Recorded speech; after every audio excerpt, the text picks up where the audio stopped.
Welcome back to the Rules of Language Learning. My name is Olly Richards. Now, in the early days of language learning, my language learning, I had a very close friend, a Spanish speaker called Tomás.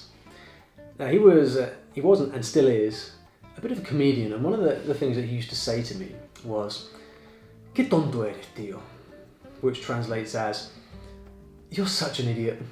Now, he used to say this to me quite a lot, actually, like 10, 20 times a day. "Qué tonto eres, tío." Good job it was affectionate, most of the time.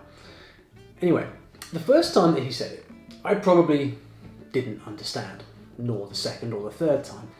But after the 500th time that I heard this, I knew this phrase very well indeed, and I started using it myself before long. And before long, I could actually start saying it just like him. "Qué tonto eres, tío."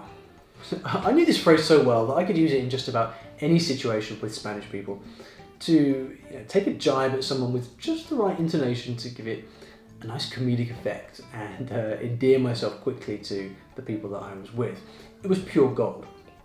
And don't forget, of course, this is a channel where you learn how to tell people how stupid they are in a nice way. So be sure to subscribe to this channel right now if you like the sound of that. Now, how did I actually learn that phrase so well? Simple.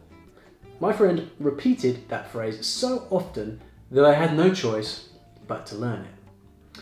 Now, you might ask, well, how many times do you have to hear a word or a phrase in order to learn it? And the answer, of course, is that you never know. It's always different. However, we could just keep it simple by saying you've got to hear something quite a few times in order to remember it. Now, researchers into literacy development say it might take up to 17 exposures to learn a new word. And that's in your mother tongue, a language you already know. So in a foreign language, it's often going to be a lot more than 17 times you have to hear something. But whatever, sometimes less, sometimes more. The point is, you need to see new vocabulary a lot of times in order to learn it. Now, let's go back to my lovely phrase, "Qué tonto eres, tío," and think what might happen if you learn that phrase in a textbook. Now, you are, of course, unlikely to learn a phrase like "Qué tonto eres, tío" in a textbook, and that's probably a good thing, being a high-risk phrase. But even if you did find that phrase in a textbook, how many times do you think you would see it? Once? In a dialogue, maybe? Maybe twice? A third time? Maybe, if there's a review section in that chapter. You might perhaps then practice that phrase a few times, depending on the focus of the class, which would actually be quite funny to see, a class full of Spanish students telling each other how dumb they are. But that's it. You're basically shown this new phrase once or twice, and then you're on your own. That's all the help you get with traditional language learning. In the next class, you're on to the next chapter with completely new information, and then the whole cycle starts again. You've got to critically examine claims from textbooks that tell you will learn 1,000 new words in this course. Well, no, you won't. You will see 1,000 words, but it's down to you to go and learn them. That is the inconvenient truth about this stuff. And the important thing is that seeing something new in your textbook is just the beginning. The rest of the work is still to come. There's a big gap between seeing a new word for the first time in your textbook and then internalizing that word so you truly know it inside out and back to front. And so you can use it in the way that I started using a phrase like "Qué tonto eres, tío." And you fill that gap with one thing: review.